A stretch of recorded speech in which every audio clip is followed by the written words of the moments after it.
नमस्कार. माझं नाव सचिन मधुकरराव दुर्गे, राहणार नाचनगाव, तालुका देवळी, जिल्हा वर्धा.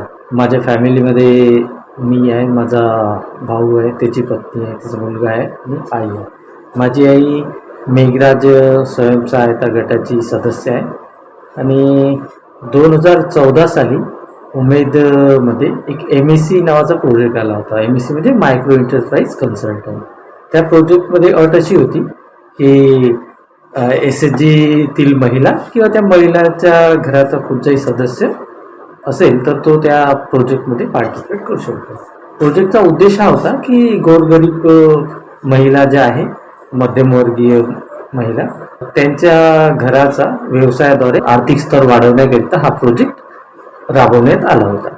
तर SHGतील महिलांना उद्योग उभारण्याकरिता, चालू करण्याकरिता योग्य मार्गदर्शन मिळावे म्हणून उमेदनी हा प्रोजेक्ट राबविला होता. तर या प्रोजेक्टकरिता 60 विद्यार्थ्यांची निवड केली होती आमच्या वर्धा जिल्ह्यातून. हा प्रोजेक्ट वर्धा जिल्ह्यासोबतच उस्मानाबाद आणि रत्नागिरी या 2 जिल्ह्यातून आला होता. तर असं प्रत्येक जिल्ह्यातील 60 पार्टिसिपंट निवडले होते त्यांनी आणि निवड झाल्यानंतर त्या प्रत्येक जिल्ह्यातून 12 सदस्य त्यांनी पुढील ट्रेनिंगकरिता पुण्यासाठी पाठवले. पुण्याला जसे क्रीम ट्रेनिंग करता आम्हाला पुण्याला गेलो होतो. तिथे गेल्यानंतर आम्ही जवळपास 6 महिने आम्हाला ट्रेनिंग देण्यात आलं. ट्रेनिंग देणारे कुटुंबश्री आणि त्यांचे विशेष तज्ज्ञ प्रशिक्षकाकडून आम्हाला व्यवसायाबद्दल डिटेल प्रशिक्षण प्राप्त झाले होते. तर या 6 महिन्याच्या प्रशिक्षणाचे स्वरूप असे होते. प्रत्येक महिन्याला एक ट्रेनिंग राहायचं. 6 ट्रेनिंग होते 6 महिन्यात. तर एक 6 दिवसाचं ट्रेनिंग व्हायचं आणि ते ट्रेनिंग झाल्यावर उर्वरित दिवसाकरता आम्हाला असाइनमेंट दिली जायची. जे ट्रेनिंग झालं त्या विषयात आणि समोर होणाऱ्या ट्रेनिंग विषयी जे काही गोष्टी महत्त्वाच्या आहेत अशा गोष्टीची आम्हाला असाइनमेंट दिली जायची, ज्याला बेंचमार्किंग असं म्हणतात. तर या ट्रेनिंगमध्ये जसं पहिलं ट्रेनिंग होतं आमचं बिझनेस ओव्हरव्ह्यू, ज्याच्यामध्ये बिझनेसमधल्या आम्ही सर्व घडामोडी ओव्हरव्ह्यू स्वरूपात शिकलो. त्यानंतर सेल्स अँड मार्केटिंग मॉड्यूल आम्ही शिकलो. 3 नंबर ऑपरेशन मॉड्यूल शिकलो. त्यानंतर फायनान्स मॉड्यूल पण शिकवलं आम्हाला. फायनान्स मॉड्यूलनंतर स्ट्रॅटर्जी मॉड्यूल आणि शेवटचं होतं कन्सल्टिंग. जे आपण जसे सल्लागार म्हणूनच निवड झाली होती आमची. तर आम्हाला आमच्या तालुक्यात जाऊन लोकांना कन्सल्ट करायचं होतं, सल्ला द्यायचा होता. सल्ला कशी द्यायची, तर त्यासोबतच शेवटल्या ट्रेनिंगमध्ये आमचं टीचिंग प्रॅक्टिस झालं होतं. कारण जे 12 असे 36 लोक निवडले होते ज्यांना क्रीम ट्रेनिंग पुण्याला देण्यात आलं, तेच लोक आपल्या जिल्ह्यात परत जाऊन जे उर्वरित जे पार्टिसिपंट होते वर्धा जिल्ह्याचे, उस्मानाबाद, रत्नागिरी, त्या लोकांना जाऊन आम्हाला ट्रेनिंग द्यायचं होतं. त्यामुळे आम्हाला तिथे टीचिंग प्रॅक्टिससुद्धा आमची घेतल्या आली. काही आमच्या शिकवताना काही चुका झाल्या असेल त्याही आमच्या दुरुस्त करण्यात आल्या आणि असं आमचं ट्रेनिंग 6 महिने चाललं. तर प्रत्येक बॅच नंतर 6 दिवसाचं ट्रेनिंग झालं की उर्वरित दिवस जे आम्ही गावाकडे यायचो तर आम्हाला 20 दिवसाचं असाइनमेंट पण तिथून मिळायचं. कोर्स पूर्ण कंप्लीट केल्यानंतर आम्ही जेव्हा डिस्ट्रिक्टमध्ये वापस आलो तर आम्ही तेच संपूर्ण डिटेल ट्रेनिंग आमचे जे उर्वरित पार्टिसिपंट होते त्या सर्वांना आम्ही ते ट्रेनिंग दिलं आणि अशा प्रकारे आमचा जवळपास 8 ते 9 महिन्याचा पूर्ण ट्रेनिंग पिरियड कंप्लीट झाला. डिस्ट्रिक्टमध्ये आमचा ट्रेनिंग पिरियड कंप्लीट झाल्यानंतर आम्ही जे 60 सदस्य होतो यांना 3 ग्रुपमध्ये डिवाईड केलं होतं आणि त्यांना तालुके आपापले वाटून दिले होते. जसं आमचा देवडी तालुका होता त्यामुळे आम्ही देवडी तालुक्यात काम केलं. तर आमच्या तालुक्यामध्ये 6 CLF होते, म्हणजे 6 क्लस्टर होते. जसे Nachangaon cluster, Gunjkheda cluster, Injala cluster, Bhidi cluster, Gaud cluster, Giroli cluster. तर या क्लस्टरमध्ये आम्ही सर्वप्रथम जे CLF होती CLF मीटिंगमध्ये गेलो आणि तिथे आम्ही आमच्याविषयी, आमच्या कामाविषयी, आमच्या पदाविषयी माहिती दिली आणि त्या CLFमध्ये जेवढे VO आहे त्या VOला आम्ही मीटिंग एक दिवसाचं GOT ट्रेनिंग घेतो. GOT म्हणजे जनरल ओरिएंटेशन ट्रेनिंग. त्या ट्रेनिंगमध्ये आम्ही जसं व्यवसाय कशाला म्हणतात, व्यवसायाची व्याख्या काय आहे, मजुरी आणि व्यवसायामध्ये काय फरक आहे, व्यवसायामध्ये बारीक सारीक कन्सेप्ट काय आहे, व्यवसाय किती प्रकारात मोडला जातो. तर हे सगळ्या गोष्टी आम्ही त्या GOT ट्रेनिंगमध्ये त्यांना दिल्या आणि VOला आम्ही GOT ट्रेनिंग दिल्यानंतर ज्या महिला व्यवसाय करण्यासाठी इच्छुक आहे किंवा ज्यांना नवीन व्यवसाय उभा करायचा आहे अशा महिलांसाठी आम्ही 2 दिवसाचं EDB ट्रेनिंग प्लॅन केलं होतं. त्या EDB ट्रेनिंगमध्ये सविस्तर म्हणजे व्यवसायासाठी लागणारे जे 5 मुख्य पॉईंट आहे, जसे customer and competitor, capability, cost and profit, capital आणि इन्व्हायरमेंट ऑफ बिझनेस, तर या पाचही गोष्टी व्यवसायासाठी महत्त्वपूर्ण आहे. यातला एकही नसेल तरी व्यवसाय चालणे शक्य नाही.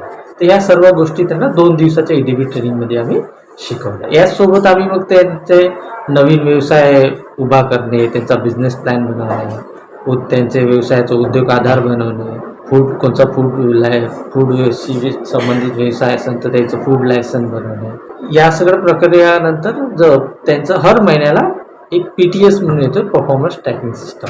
तो PTS बनवणे. त्या PTSमध्ये राहायचं असं की महिन्याभरात त्यांची खरेदी विक्री जे काही रेकॉर्ड त्यांनी मेंटेन्स केलं आहे त्यानुसार आम्ही त्यांचं profit and loss statement, cash flow statement आणि बॅलन्स शीट बनवून द्यायचो.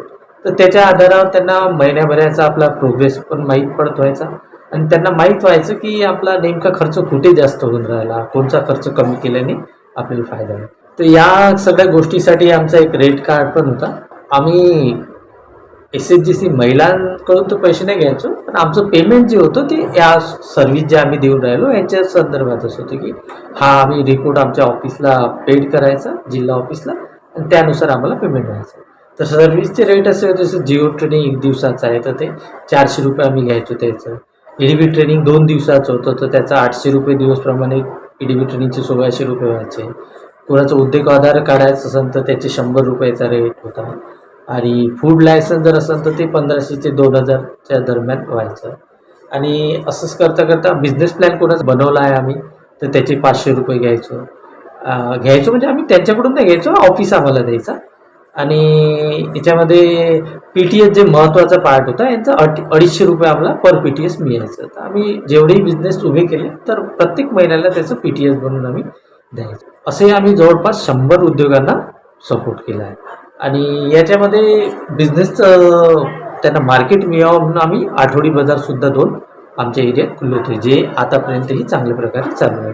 तर ज्या 100 व्यवसायाला आम्ही सपोर्ट केला तर त्यामध्ये काही व्यवसाय आम्ही नवीन चालू केले होते आणि काही ऑलरेडी चालू होते. तर ज्यावेळेस सर्वप्रथम आम्ही गेलो, जे चालू व्यवसाय होते ते व्यवसाय आणि आम्ही त्यांना सपोर्ट केल्यानंतर त्यांच्यामध्ये फारसा बदल दिसून आला. म्हणजे त्यांचे प्रॉफिट वाढले. जसे छोटे मोठे व्यवसाय यायचे ते माल पण छोट्या प्रमाणात राहायचे तर त्याला मार्केटमधून रेट तर थोडा जास्त लागायचा. जसे स्टेशनरी व्यवसाय झाले, किराणा दुकान झाले, तर आम्ही त्यांना सप्लायरशी बोलणी करून दिली की हा व्यक्ती परमनंट तुमचा कस्टमर आहे, माल नाही, फक्त दुकान छोटी असल्यामुळे मोठ्या प्रमाणात माल नेणार नाही, थोडा थोडा करत हर महिन्यात माल नेईल. तर तेही राजी झाले. त्यांनी मी त्यांना म्हणजे होलसेलर रेटमध्ये माल द्यायला सुरू केला. तर अशा प्रकारे याचं प्रॉफिट पण वाढलं.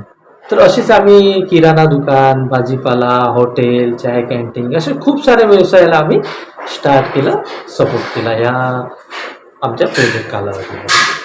तर आम्ही पुष्कळ राज्यात प्रशिक्षण दिलं, जसं राजस्थान, बिहार, झारखंड, छत्तीसगड, तेलंगणा, अरुणाचल प्रदेश, हिमाचल प्रदेश, आंध्र प्रदेश, गोवा, जम्मू काश्मीर असे जवळपास आम्ही 20 राज्यामध्ये प्रशिक्षण दिलं.